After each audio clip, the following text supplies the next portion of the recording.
about old tap dancing comedian B Simone. This trash got the nerve to talk about Dr. Martin Luther King Jr. You know, black on black attacks are have been prominent. Social media. They come after Dr. King. They come after Malcolm. They you know, come after everybody. Say the most disrespectful things.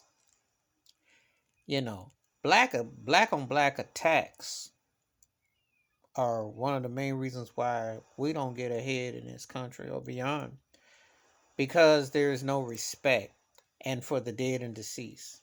And regardless of how anyone wants to come at Dr. King, no one called him a perfect man. There is nobody walks God's green earth that's perfect. However,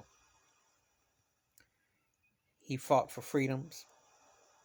He was wiretapped by a racist country. There was a lot of things that happened. You see, we gonna, when people start going there, well, I hope she don't ever get caught up in something. But I bet you she did, cause she's trash. She's one of those alum of that Nick Cannon's Wild and Out show. And you saw how Nick Cannon had to slurp and crawl on his knees to get back on the Masked Singer, cause old Zaddy told him, boy, you can't be talking about that with Professor Griff. We're gonna have to call you Toby. And she strikes me as another one. Pathetic and embarrassing, loudmouth, ignorant, using the N-word to talk about Dr. King. Trash. Just trash. But that's what they want. That's what they want. They will love people to make and mock black folk. She'll never say anything about John F. Kennedy. She won't say nothing about old Trump.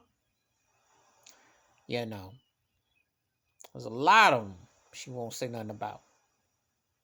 It says something that a black civil rights leader,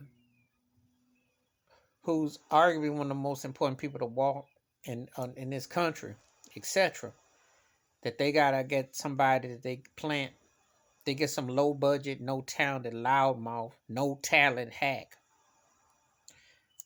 And she's pathetically embarrassing.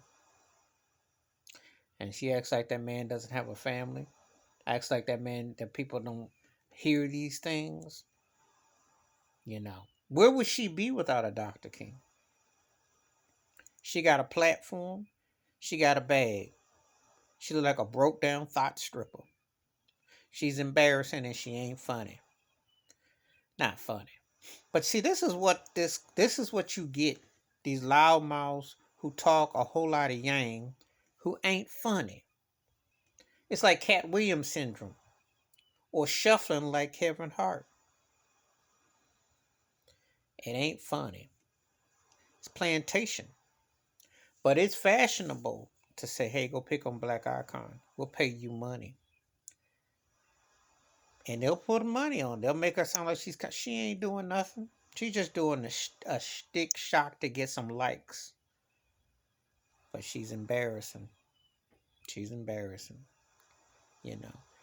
And if she's trying to appeal to the Republican Party or appeal to somebody, they'll use her and then they'll pimp her and they'll have no more use for her. Just embarrassing. I have no respect for low-life jive turkeys who come after black figures who really were prominent and impactful. I have no respect for her. So she will never get a dime out of me. She'll get some words from me, though, because you don't talk about Dr. King. It's like you don't talk about Malcolm X or Nelson Mandela, people that were prominent. I ain't trying to hear it. When you're ignorant, don't know the history, and you try to minimize and try to say this and that just to get some likes and some thoughts, you are embarrassing beyond. Please hit like, subscribe, welcome thoughts and comments, and I will respond. Wash your hands, keep your mind clear, watch out for one another, and these people think it's fashionable to diss important historical figures. Show how ignorant and dumb they are, but they're also a bunch of sellouts, and that's what the massa wants. This ain't by accident. I'm out.